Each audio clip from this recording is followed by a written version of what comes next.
નમસ્કાર પ્રણામ મિત્રો, જય માતાજી, જય શ્રી કૃષ્ણ. મિત્રો, આજની વાર્તા જાણવા જેવી છે, તો તમને નમ્ર વિનંતી છે કે તમે એકવાર છેલ્લે સુધી સાંભળશો.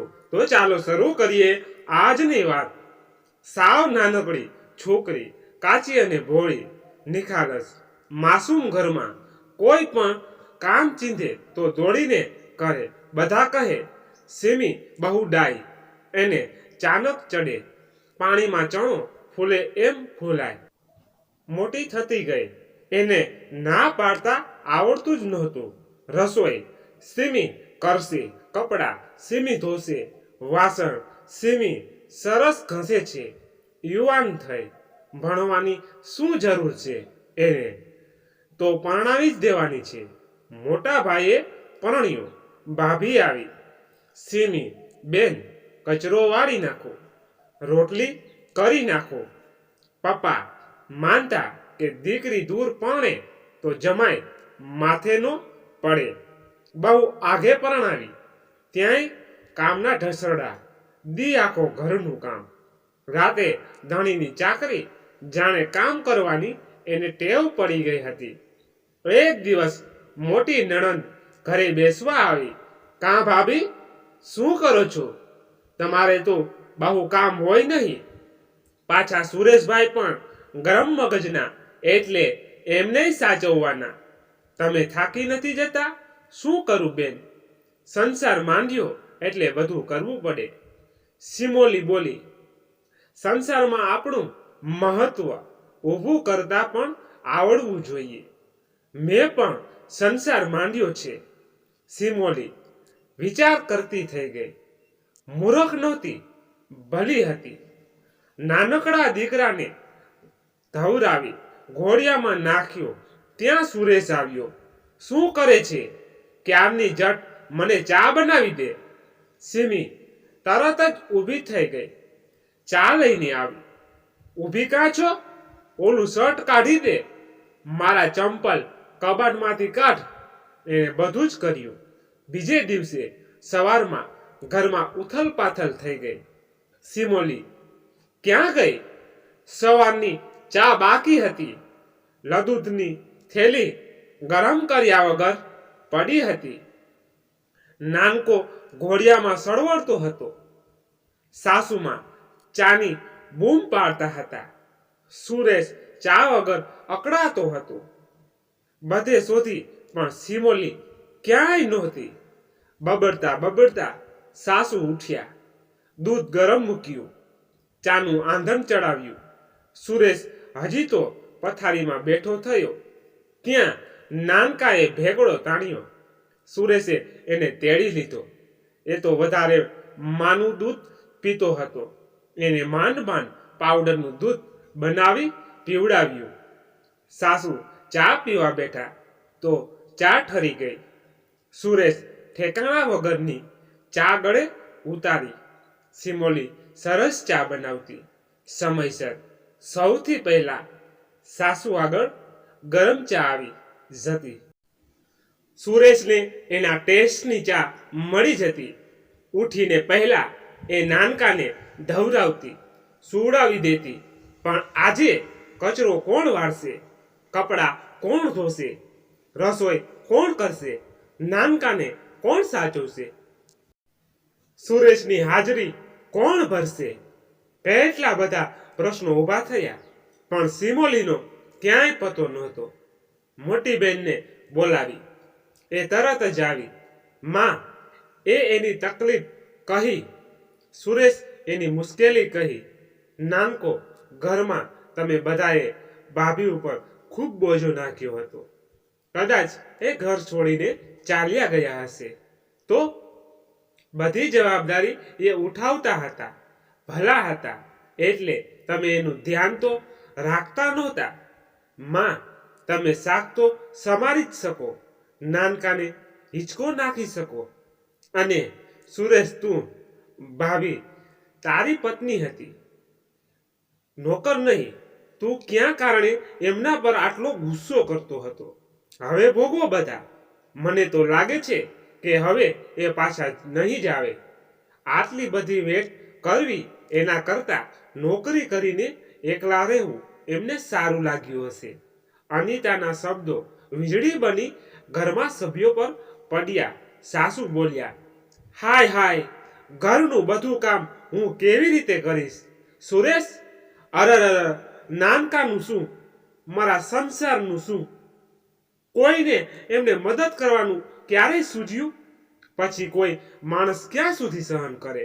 અનિતાએ તપેલા લોઢા પર છેલ્લો ઘા ઝીકી દીધો. બપોર થયા. સાસુએ માંડ માંડ ખીચડી બનાવી, પરાણે ખાધી. નાનકાને સાચવવા સુરેશને રજા લેવી પડી. પણ તોય પ્રશ્ન તો ઊભો જ હતો. સિમોલી ક્યાં? સાંજ થવા આવી. બધાના હાજા ગગડી ગયા. એ નહીં આવે તો સમાજને શું મોં બતાવીશું? એના પિયર ફોન કર્યો પણ એ ત્યાંય નહોતી.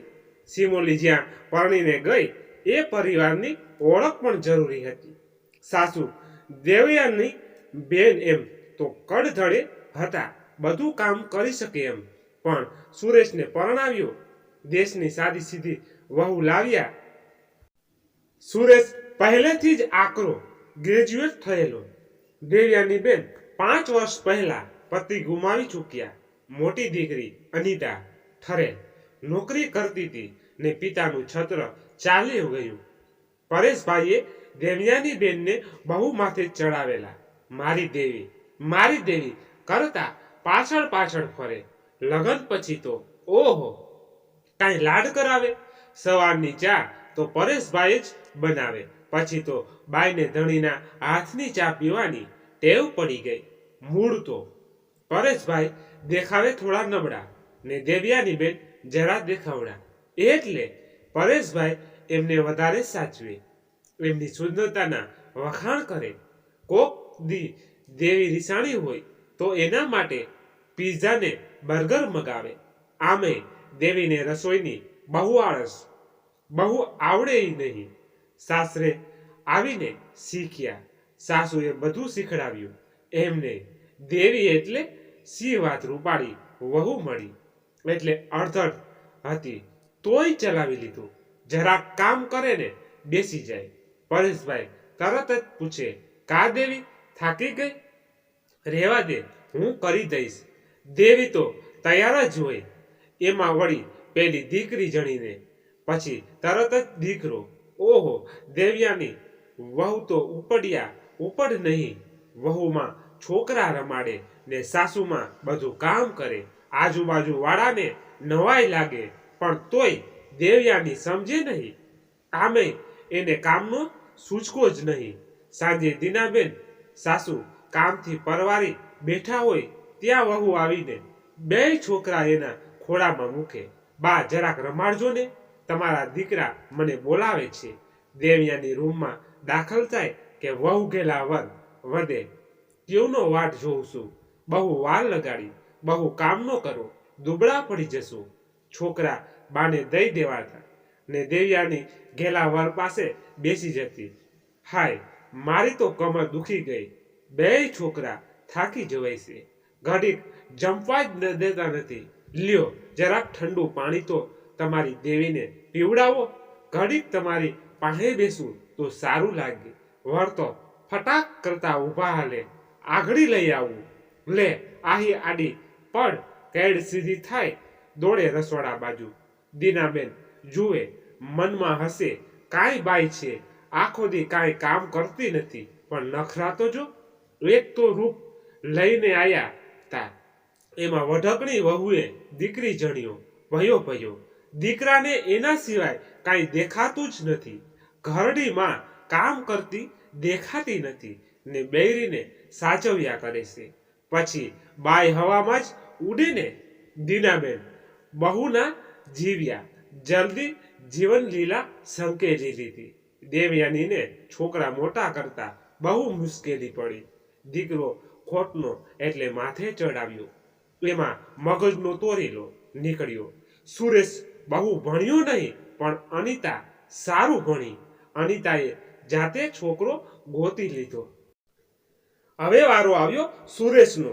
નાના શહેરની છોકરી લાવીએ તો સુરેશનું ગરમ મગજ સાચવી લે એમ માની એવી છોકરી ગોતવા માંડી. નજરે ચડી ગઈ સિમોલી. મુંબઈમાં સિમોલી પરણીને આવી. સુરેશનું મગજ તેજ, એને સાચવવો એટલે લોઢાના ચણા ચાવવા બરાબર. હજુ તો બિચારી વહુ ઘરમાં પગ મૂકે છે ત્યાં સુરેશે કહી દીધું, જો મારી માં કામ નહીં કરે, જટ કામ સમજવા મંડ, બધું તારે જ સંભાળવાનું છે. સિમોલી તો આમે ઢીલી, ઘર ઉપાડી લીધું, રસોઈ, કપડાં, વાસણ બધું જ જાતે જ કરવાનું. મેં દેવ્યાની તો સાવરણાથી સળીએ ભાંગે નહીં. સિમોલી તો સવારે વહેલી ઉઠે, બધાની ચા બનાવે. સુરેશને ચા મોડી મળે તો એનો પીતો જાય. પણ અને અનિતા સાથે સારું ફાવતું. એ ભાભીનો પક્ષ લેતી. લગ્નને 3 વર્ષ વીતી ગયા. બિચારી સિમોલી સુરેશ પાસે જાય છે અને એક વાત હોય છે, હવે જટ છોકરું થવું જોઈએ. સાસુ પણ એમાં સૂર પુરાવે. અનિતાનો મત એવો હતો કે સિમોલી બાળક માટે ઉતાવળ ન કરે, હજુ 2-1 વર્ષ જવા દે. પણ સુરેશ માને? સિમોલીને તો કોઈ કંઈ પૂછતું જ નહોતું. સિમોલી સામાન્ય પરિવારની છોકરી, 4 છોકરીઓમાં સૌથી મોટી. ઘરની બધી જવાબદારી એની માં બિચારી માંદી રહે એટલે બધું કામ એને માથે. માંડ મેટ્રિક પાસ થઈ. સ્વભાવની ઢીલી પણ મગજ બહુ ચાલે. પણ ભણવાની તક મળી નહીં. બાપા બહુ કડક. લગ્ન નહોતા કરવા તોય જરાક સારો છોકરો દેખાણો કે પરણાવી દીધી. સિમોલી બહુ રડી. પણ હવે શું? દીકરીને વિદાય દેતી વખતે બાપાએ સ્પષ્ટ કહી દીધું, હસતી આવીશ તો આવવા દઈશ, જેવું હોય એવું નિભાવી લેવાનું. સિમોલીને પિયરની જરાય આશા નહોતી. પતિદેવનો પરચો તો લગ્નની પહેલી રાતે જ મળી ગયો. લગ્નનો થાક ને સાસુ બન્યાનો હરખ. દેવયાનીએ નાટક શરૂ કર્યું, ભાઈ મારા તો ટાટિયા તૂટી ગયા, બહુ થાક લાગ્યો, કોક પગ દાબી દે તો બહુ સારું લાગે. સુરેશ સમજી ગયો. સિમોલી બેડરૂમમાં ગઈ. એને એમ કે પતિ એનું પ્રેમથી સ્વાગત કરશે. હજી તો એ પલંગ તરફ આગળ વધતી હતી ત્યાં પેલા તારી સાસુ પાસે જા, એને પગ બહુ દુખે છે, બરાબર દાબી દેજે, પેલા એની સેવા પછી મારી. પતિ બોલ્યો. સિમોલી જોઈ રહી. કાં સંભળાતું નથી? એને ધક્કો લાગ્યો. એ દેવાયની પાસે ગઈ. સાસુએ બરાબર પોંખી. ઓહો, ઘણી પાસે જવાની બહુ ઉતાવળ. માએ રીત ભાત શીખવી નથી, સાવ ઘેલી. હાલ જટ મારા પગ કચરી દે. સિમોલી પગ કચરવા બેઠી. કંઈ ખાધું છે કે નહીં? હાવ નમાલી, જોર જ નથી. જરા જોર દે, નહીં તો હાલતી થા, પછી તારા ધણીને જવાબ દેજે. સાસુ વધ્યા. હજી તો પતિની સેવા બાકી હતી. પતિએ વહેલા ઉઠવાનું ફરમાન તો કરી જ દીધું હતું. સાસુ બરાબર જંપી ગયા. પછી સિમોલી ઉઠી, રૂમમાં ગઈ. ત્યારે સુરેશ રાહ જોતો હતો. એ રાત વીત્યા પછી એને એક કડવું સત્ય સમજાયું કે સુરેશ માત્ર પુરુષ હતો, પતિ નહીં.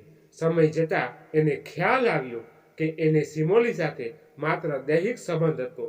દૂર દૂર સુધી એનામાં પત્નીને સમજવાની ક્ષમતા નહોતી. મોટી નણંદ અનિતા રણમાં મીઠી વેડી જેવી હતી. નણંદ ભોજાઈને સારું બનતું હતું એ એની માને સમજાવતી, પણ માં માને તો ને.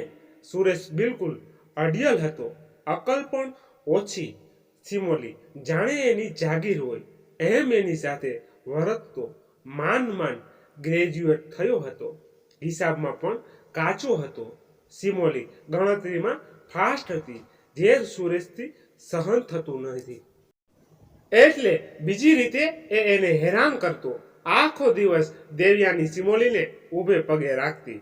સાંજે સુરેશ આવીને બધા કામ એની પાસે જ કરાવતો. રાત પડે સિમોલી બિચારી થાકી જતી. તોય રોજ એની સાસુના પગ કચરવા પડતા.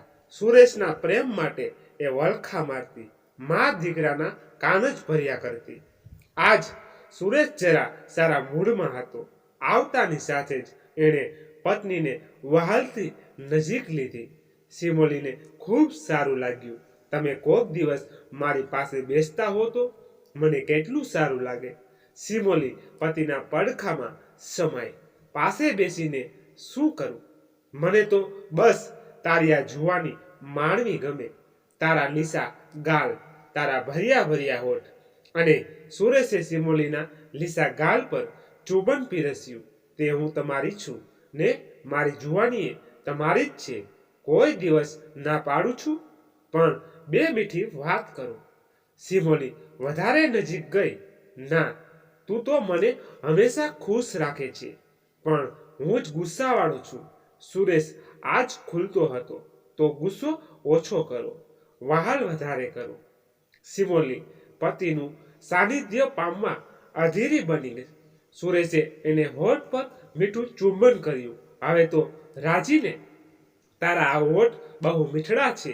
સુરેશ આજે પતિ બની રહ્યો હતો. બસ ખાલી હોઠ જ, બીજું કાંઈ નહીં.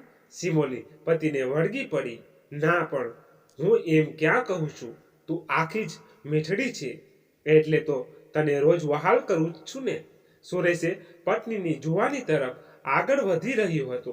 એમ નહીં, તમે રાતે રૂમમાં આવો ને પછી ગુસ્સો નહીં કરવાનો, બસ વહાલ જ કરવાનું. સિમોલી ધીમે ધીમે પતિને પોતાની બાજુ વાળવાની કોશિશ કરી રહી હતી. સુરેશ હવે સિમોલીની સુવાળી કાયાના કામણમાં ડૂબવા માંગતો હતો.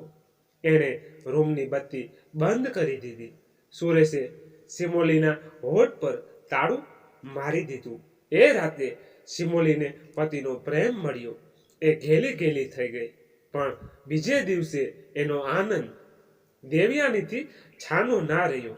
ભાઈ તમને પરણાવ્યા તે બૈરીના ગુલામ થવા? બહુ માથે નો ચડાવતા, ભારે પડશે, સમજ્યા? દાબ રાખો જરા.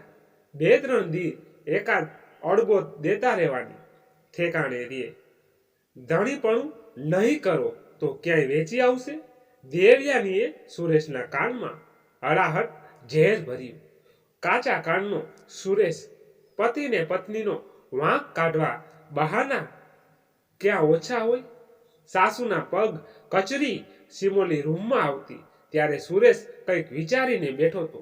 એ આવીને પલંગ પર બેઠી. સુરેશે ઊભો થયો. આજકાલ રસોઈમાં ધ્યાન નથી હોતું તારું, કોઈ સ્વાદ નથી હોતું. એ બોલ્યો. ના, એવું કાંઈ નથી. સિમોલી વાક્ય પૂરું કરે એ પહેલા જ પાછી સામું બોલે છે કહીને સુરેશે એના ગાલ પર એક તમાચો ચોડી દીધો. સિમોલી સડક થઈ ગઈ. હજી કાલે તો એને ખબર પડી ગઈ કે આ સાસુના કાસ્તાન છે. એ ચૂપચાપ સૂઈ ગઈ. કાંઈ બોલતી નથી. મારી સેવા કોણ કરશે? થાક્યા પાક્યા ઘરે આવીએ ત્યારે એમ ન થાય કે અમને જે જોતું હોય એ આલીએ? ગુસ્સો કર્યા પછી પણ એને સિમોલીની જરૂર તો હતી જ. સિમોલી બોલ્યા વિના એને તાબે થઈ ગઈ. હા, એમ ડાયા રહેવાનું, બહુ નખરા નહીં કરવાના. પતિને પુરુષ થતા ક્યાં વાર લાગે છે? સિમોલીને દિવસ નહોતા રહેતા. સુરેશ અને દેવયાની બંને એની પાછળ પડી ગયા. રસોડામાં રસોઈ કરતી સિમોલી સાંભળે એમ સામું વધ્યા. ભાઈ, તારી બૈરીને છોકરું ન થતું હોય તો તારે માટે કન્યાના દુકાન નથી. કાલ તને ફરી પરણાવી ક્યાં સુધી ન છોરવી રાખી છે. તારી હારે પરણ્યા તા, એને ઘેર 2 છોકરા થઈ ગયા, અને તારી બૈરી તારામાં જ ઠેકાણા નથી. એમ ઢીલા ન રેવાય. ધણી તો જોરાવર જ હોય. તલવારની ધારે બાયડીને રાખવાની હોય. કહી દે એને કે છોકરું ન જણવું હોય તો માવતરે હાલતી થાય. ફારગતીનો કાગળ મળી જશે. સિમોલી સમજી ગઈ કે આજ એની ખેર નથી. સુરેશ આજની રાતે એને ત્રાહિમામ પોકારવી દેશે.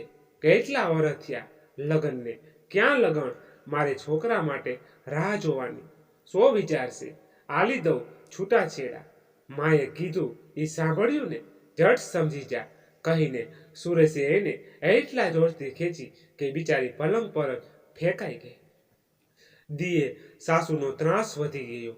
રાતે સુરેશનો બિચારી પીસાતી રહી, તરફડતી રહી, રોતી રહી. દિવસો વીત્યા. સિમોલી કંટાળી ગઈ. દેવ્યાની મેણા મારી મારીને અડધી કરી દેતી. સુરેશ વાત વાતમાં હાથ ઉપાડતો. આખો દિવસ કામ કરીને થાકેલી સિમોલી જરાક આડે પડકે થતી તો દેવ્યાને પગ મારી ઉડાડતી. નખ દ્રોણ, આખો દી ધોર્યા કરે છે, ઊભી થા, લુગડા ધોઈ નાખ. પણ માંડી ઘડી પોરો ખાવા દો ને. દિલ તૂટે છે. બિચારી કરકરી પડતી. બાપનું ઘર નથી, સમજી. એક તો છોકરું જણવું નથી, મફતના રોટલા તોડે છે. દેવ્યાની તાળુકી. પણ માડી, છોકરું ન થાય એમાં મારો શો ગુનો? તમારો દીકરો પણ એટલો જ જવાબદાર છે. સિમોલી ડરતા ડરતા બોલી. દેવ્યાની છક થઈ ગઈ. સિમોલીની આટલી બધી હિંમત. એણે મનમાં ઘણું વિચારી લીધું. સુરેશના કાન દેવ્યાનીએ પૂરા ભરી દીધા. સિમોલી હવેની પરિસ્થિતિ માટે તૈયાર હતી. સિમોલીના ગાલ ચચળતા હતા. એ બેવટ વળી ગઈ. પેટમાં વાગેલી લાતોથી એ દર્દથી કણસી રહી હતી. મનમાં થતું હતું કે એ કોના માટે જીવતી હતી? પતિ એનો નહોતો, સંસાર એનો નહોતો. એ મરી કેમ નથી જતી? બધા ત્રાસમાંથી છુટકારો મળી જાય. એ માંડ માંડ ઊભી થઈ. હજી સાસુની સેવા બાકી હતી. ન કરે તો હજી માર પડી શકે.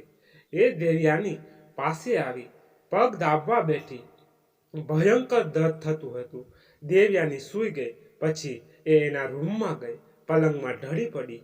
સુરેશને પુરુષ બનતા કોણ રોકી શકતું હતું? પતિ તો એ હતો જ ક્યાં? દર્દથી કણસતી પત્ની પર બેરહેમીથી એણે એનો અધિકાર વસૂલ કર્યો.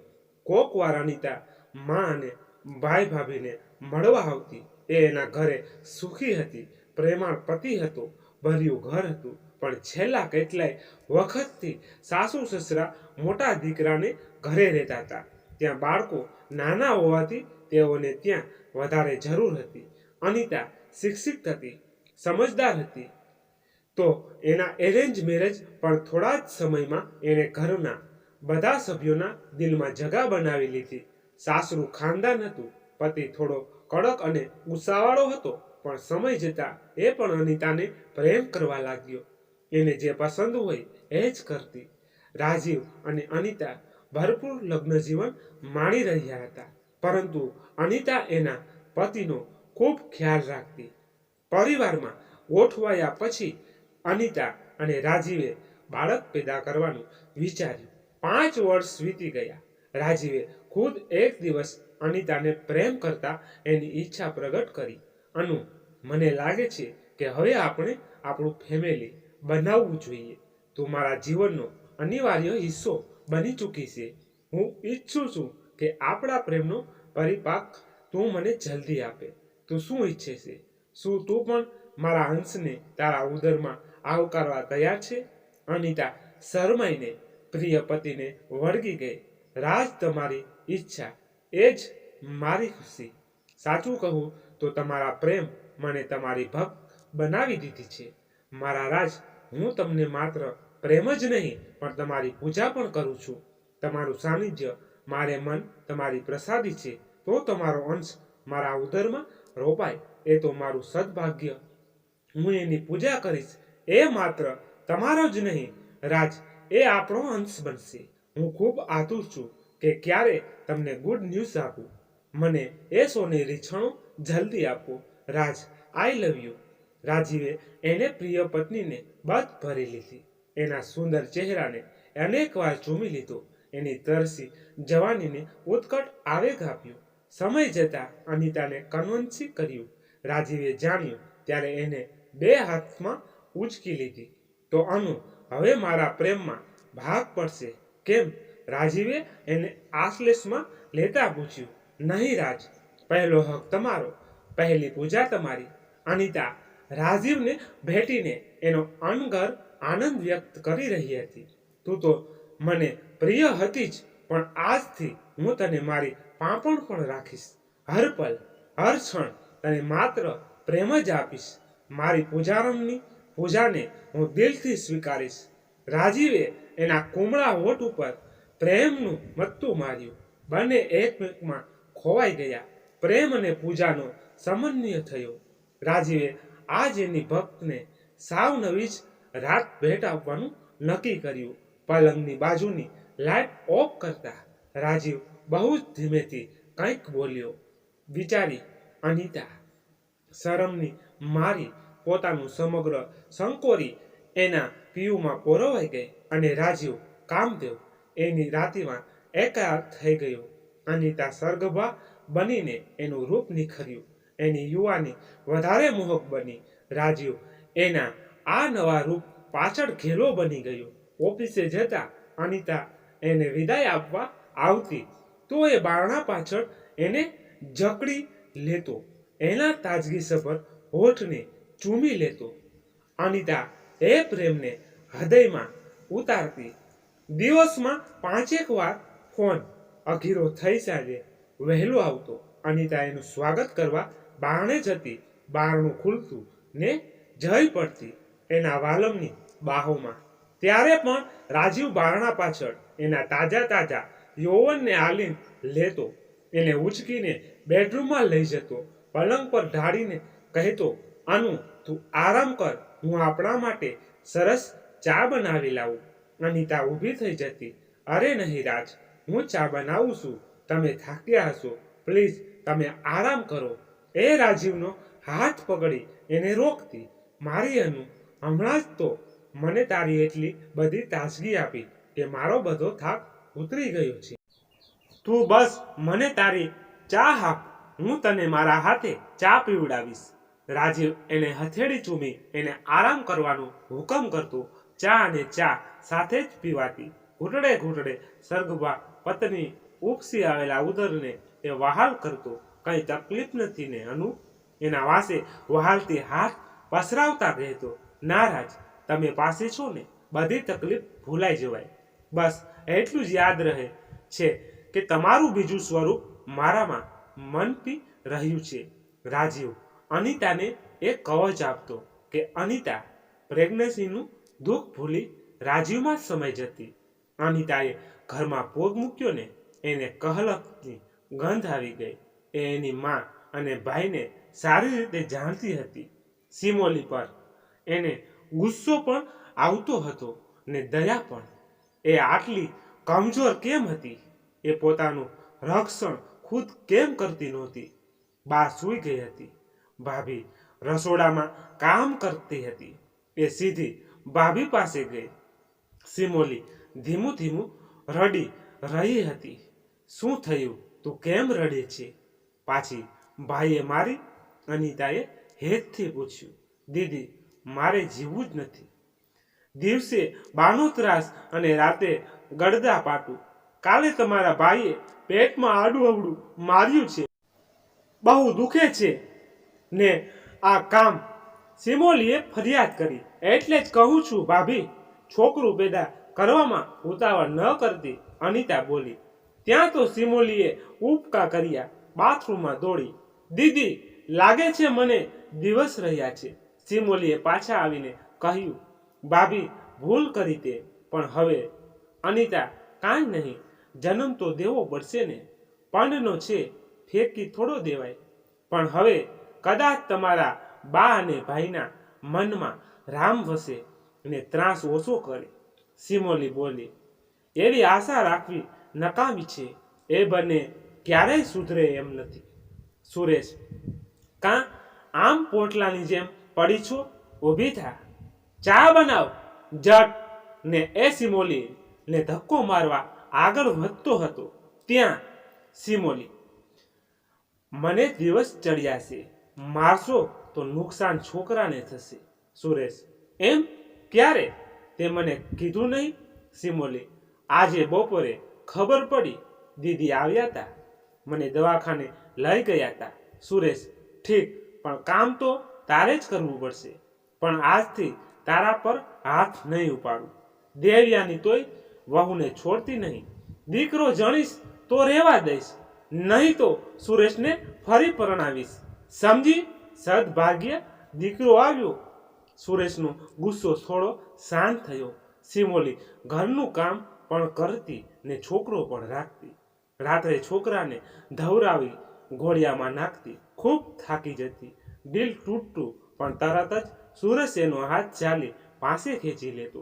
હવે નવરી થઈ હોય તો મને ટાઈમ આપ, હું તારો ધણી છું, મને તારી જરૂર હોય એ કેવું પડે. સુરેશ એને પરાણે બગ ભરી લેતો. કહું છું, છોકરો ધાવણો છે, બીજું તરત જ આવશે તો મારું દિલ તૂટે છે, આજે રહેવા દો. સિમોલી વિનંતી એમ બહાના નો કાઢ, બીજું આવે તોય શું વાંધો છે. સુરેશ માનતો નહીં. બિચારી ધણીની હાથે જ પીંખાઈ જતી. વર્તમાન સમય છોરો 9 મહિનાનો થયો ને એક દિવસ સિમોલી ગાયબ થઈ ગઈ. છોરાને મેલીને એકલી, કહ્યું નહીં. સવારની ચા બાકી, ઘોડિયામાં છોકરો રોવે. માંડ માંડ સુરેશ ચા બનાવી, દેવયાનીને ખીચડી બનાવી. અનિતા બાને ભાઈને હિંમત આપી પાછી આવી. મારો નાનકો દીદી બિચારો રોતો હશે, મને એ બહુ યાદ આવે છે. સાંજે રૂમમાંથી બહાર નીકળતા સિમોલી બોલી, જો ભાભી, એ તારો એકનો જ નથી, ભાઈનો પણ છે. તું નહીં હોય એટલે આફરડો એ સાચવશે. એણે સાંજે રજા લીધી છે. અનિતાએ લેટેસ્ટ ન્યૂઝ આપ્યા. દીદી, એ મારું દૂધ પીએ છે, મને છાતીમાં દૂધ ભરાણું છે, એને ભૂખ લાગી છે. સિમોલી દીકરા વગર ટળવળતી હતી. અનિતા, ચિંતા ન કર ભાભી, હમણાં એને અહીં લઈ આવીશ, કંઈક બહાનું કાઢીને. અનિતા ભાઈને એમ કહીને નાનકાને લઈ આવી કે હું એને ઘડીક ફેરવીને લાવું છું. નાનકો આવ્યો.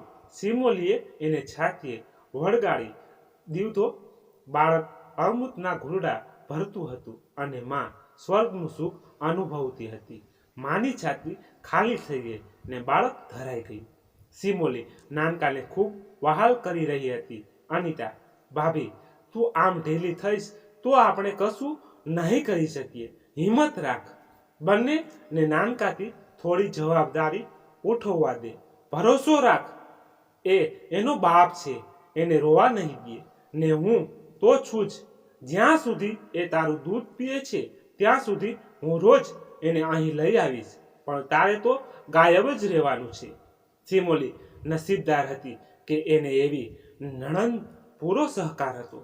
એક સ્ત્રી તરીકે એ ઈચ્છતી હતી કે સિમોલી ભલે એની ભાભી હતી, પણ સાથે સાથે એક સ્વતંત્ર વ્યક્તિ પણ હતી. જ્યારે એણે જોયું કે હવે સિમોલીએ માથું ઊંચકવું જોઈએ, ત્યારે એ પિક્ચરમાં આવી.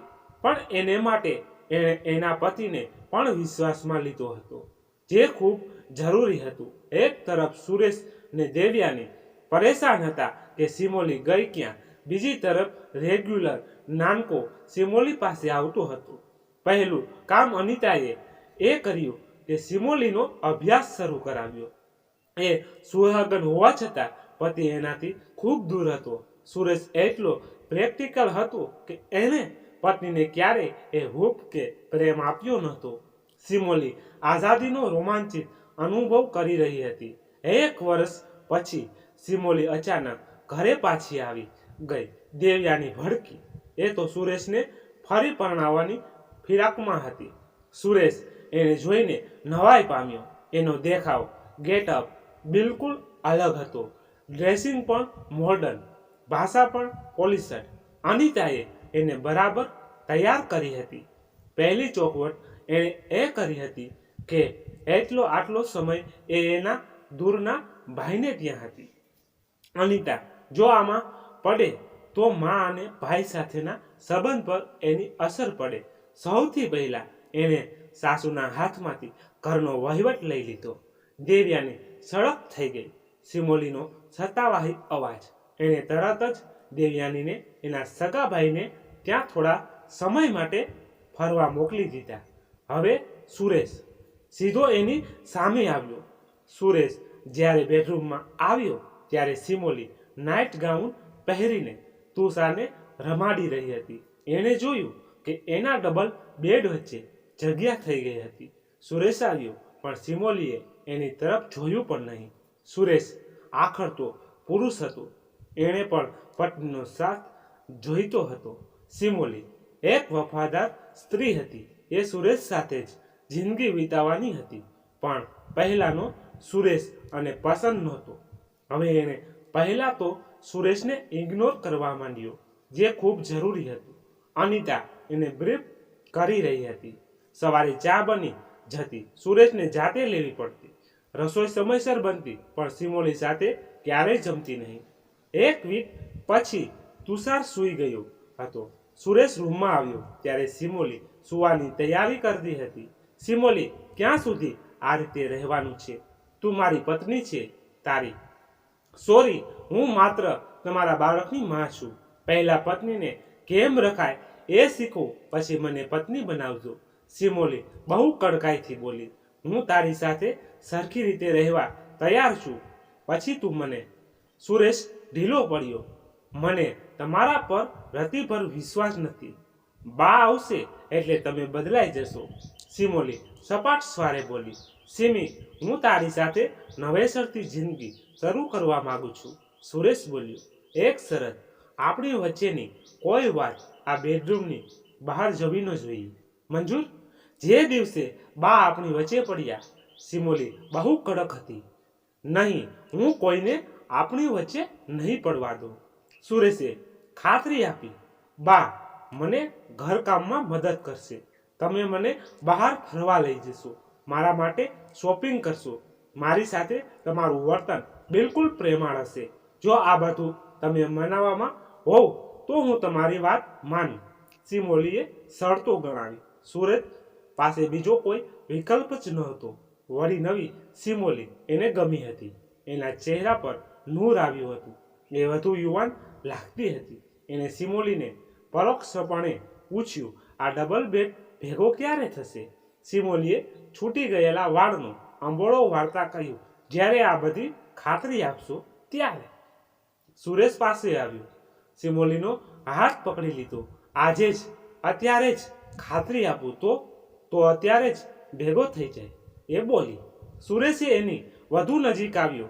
વાળ છૂટા રહેવા દે, વધુ રૂપાળી લાગે છે. સિમોલીએ અંબોળો છોડી નાખ્યો. ડબલ બેડ ભેગા થઈ ગયા. સુરેશ અઘીરાઈથી સિમીને બાહુપાસમાં જકડી લીધી. બહુ દેખાવડી લાગે છે અને ગોરી પણ. દિલ પણ ભરાણું છે. એને પત્નીને નજીક લેતા કહ્યું, પણ પેલા લાઇટ તો બંધ કરો. સિમીએ યાદ અપાવ્યું. ના, પેલા તને બરાબર જોઉં તો ખરા.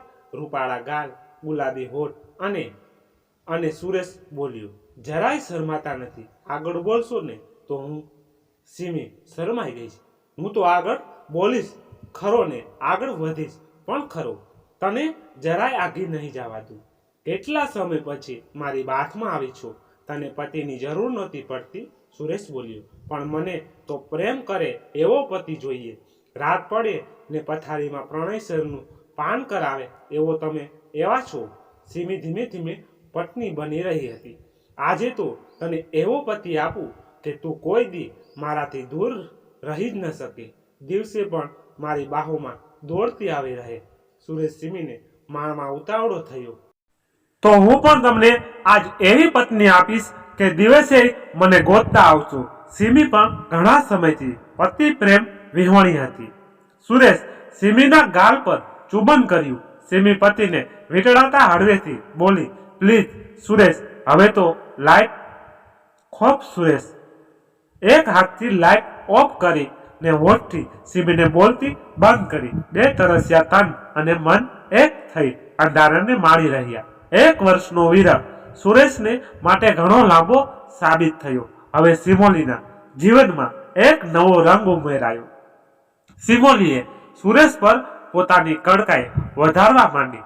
દેવયાની પાછી આવે ત્યાં સુધીમાં એ સુરેશ પર પૂરો કબજો મેળવી લેવા માંગતી હતી. તુષાર રમાડવા જેવડો હતો. બંને એને ખૂબ રમાડતા. સવારની ચા બંને સાથે જ પીતા. હવે સુરેશ પોતાનું કામ પોતે જ કરતો થયો. ઓફિસેથી આવતા એ એક દિવસ સિમી માટે ગજરો લઈને આવ્યો. સિમી ખુશ થઈ ગઈ. સુરેશે એ ગજરો પત્નીના વાળમાં નાખી આપ્યો. એ ધીમેથી એને બદલી રહી હતી. ક્યારેક ડિનર માટે બંને બહાર જતા. સિમીએ વિચાર્યું કે જો સુરેશ પણ આગળ અભ્યાસ કરે તો એને વિચારસરણી પણ બદલાય. એણે એક રાત્રે સુરેશને વાત કરી.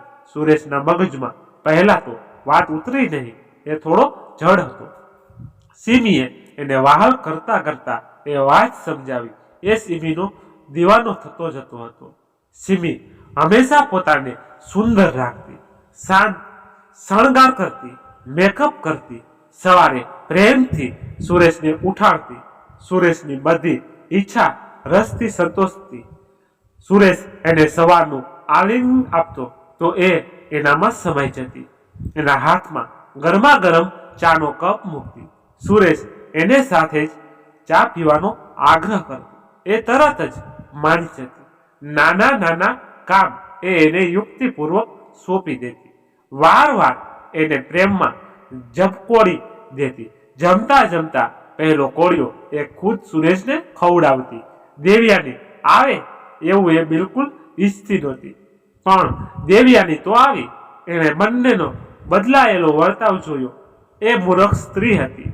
એને એ ખ્યાલ ન આવ્યો કે એની ગેરહાજરીમાં સિમીએ સુરેશ ઉપર પોતાની યુવાનીનો જાદુ ચલાવી દીધો હતો.